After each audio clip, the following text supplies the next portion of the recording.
I just came back from the United States for a very important meeting with President Trump. Obviously, the focus was on Iran.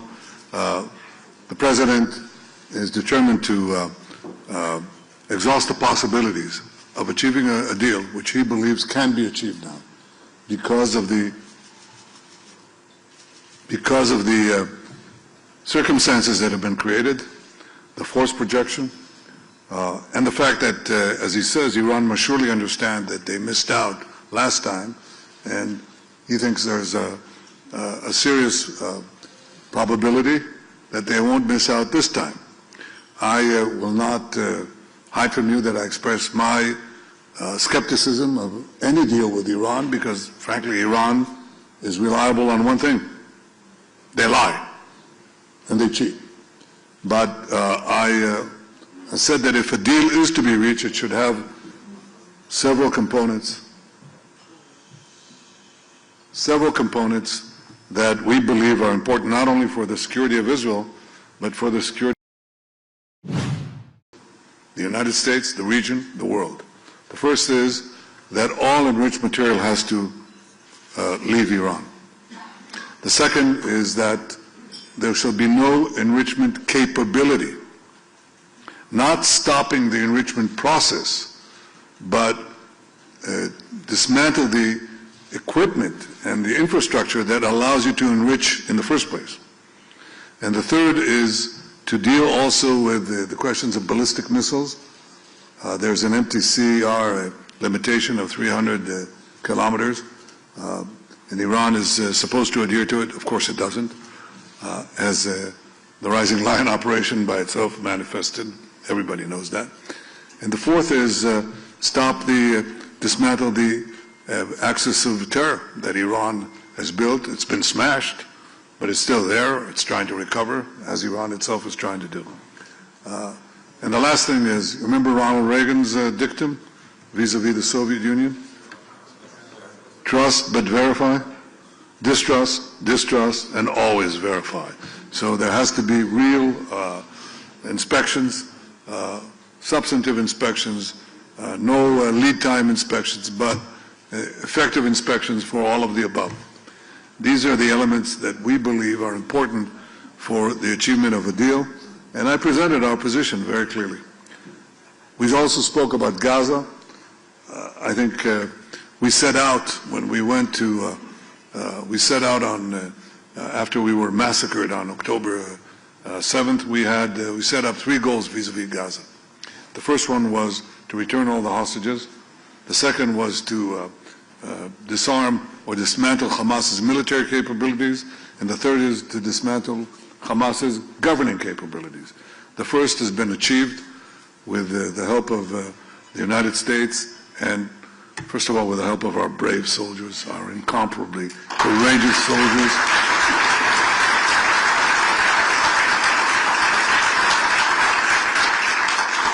The support that we got from President Trump and his team, the support we got from you and so many around the world, and the decisions that we made not to cower and not to submit to the pressures that were put on us from outside and from inside.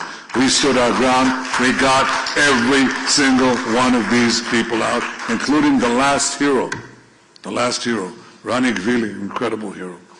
But there are so many others. We stood our ground there. We also stand our ground on the other two things that have to happen.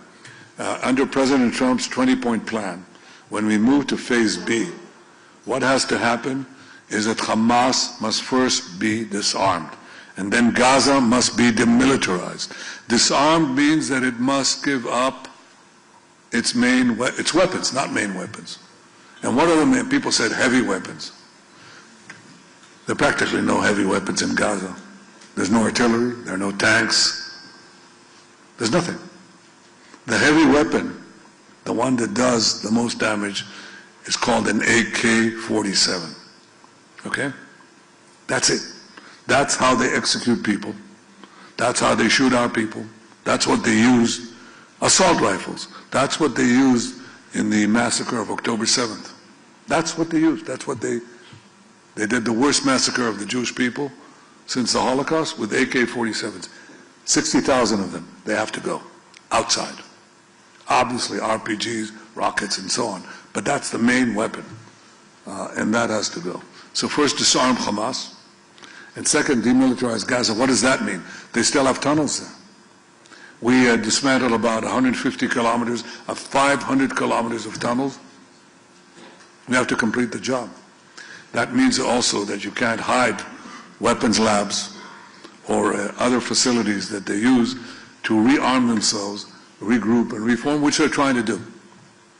We're giving the President's plan a chance.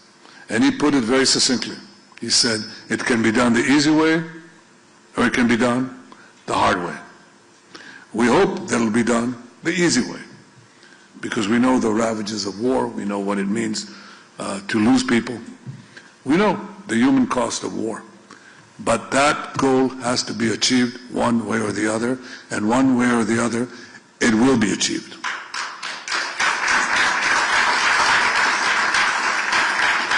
In the meantime, when there's a ceasefire, it doesn't mean that we can't do anything.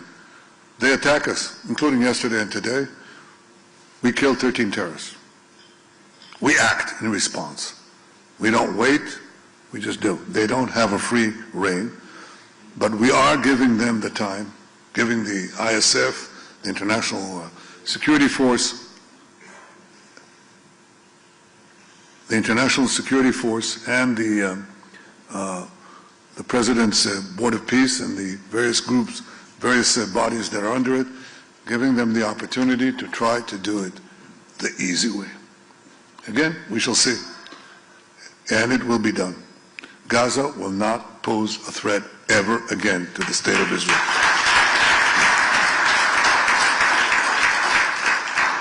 Now, obviously, we have other fronts. And the most important one is the front of vilification to the Jewish state and the Jewish people, and the rampant anti-Semitism, which I'll talk about in a minute.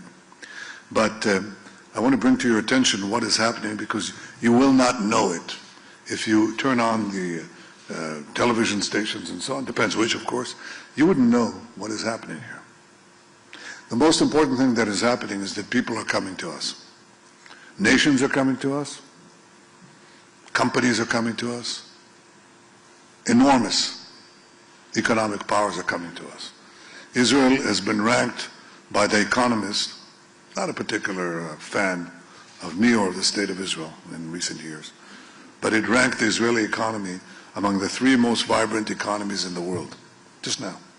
Now this comes after 2 years of war. 2 years. It's our longest war. It's even longer than the War of Independence. 2 years of being savaged in the international media and so on, in the UN and all these associated bodies. Our economy is growing rapidly. Our stock market is at an all-time high. The shekel versus the dollar is at almost at a 30-year high. Inflation is going down. There's very little of it. Interest rates have gone down. Not enough. More. But it's at 4% now. It'll go down further. And the investments in Israel are huge. Now, why is that happening? 1, because we run the economy responsibly. We know how to do that. 2, because we have the war showed the prowess of Israel, the enormous capacities here, the high-tech, deep-tech capabilities that astonish the world.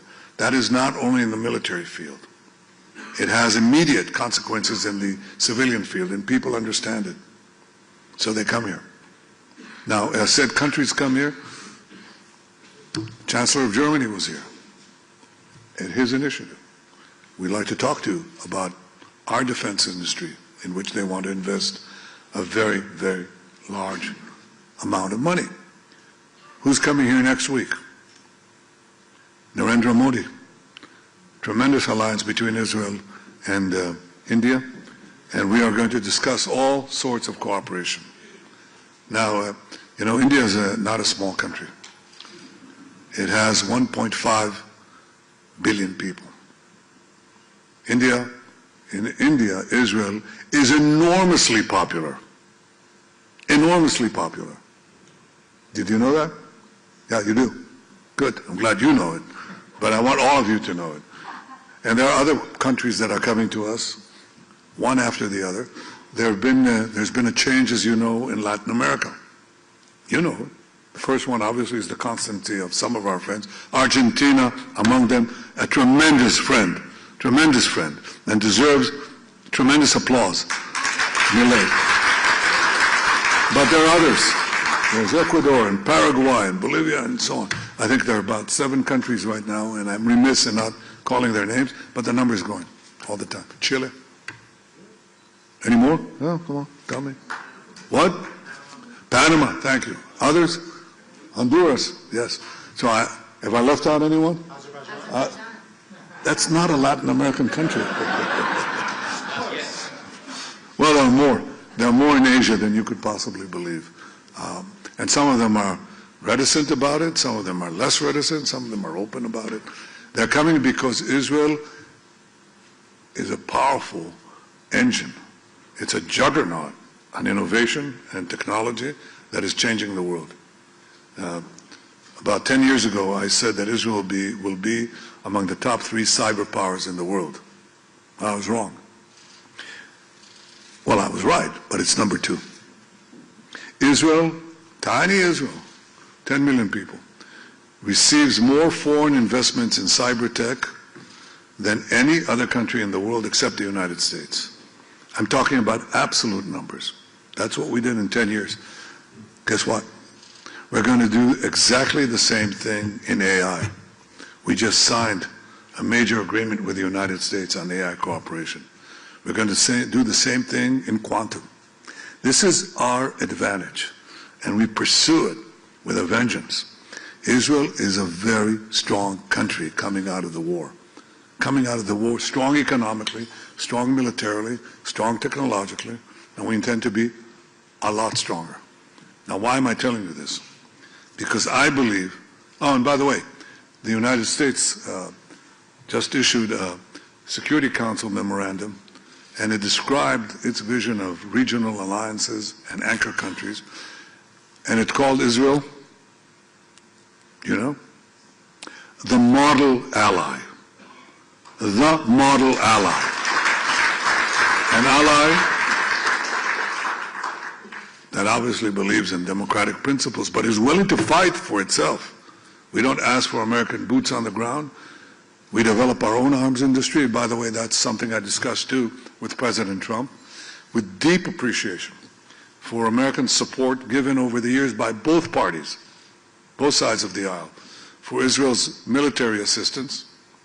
But I said, just as I said when I was first elected in 1996, first time I was elected, I said, we have come of age economically, or we will reform our economy with free market principles, so we don't really need, we can afford to give up over a phased period the economic aid that we were receiving at the time, which was financial aid, which was $1.2 billion. That was a lot of money in those days.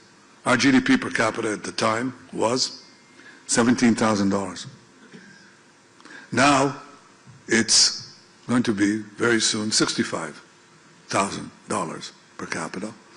And in 10 years we'll have a $1 trillion economy. Now that's not a huge economy, but it's not a small economy either. So we can afford to phase out the financial component of the military aid that we're receiving. And I propose a 10-year drawdown to zero. Now, in the 3 years that remain in the present Memorandum of Understanding, and another 7 years, draw it down to zero. Israel will support itself, and does, just as we fight for ourselves. At the same time, we want to move with the United States from aid to partnership, because we have phenomenally gifted technologists and developers of all sorts of defense systems. And we share it with our friend, the irreplaceable friend of the United States. But we want to have now joint investments. We put in one part, they put in an equal part, and we share the fruits. But our goal is to build an independent arms industry in Israel. I think the entire world understands what kind of world we enter, and that's something that we intend to do.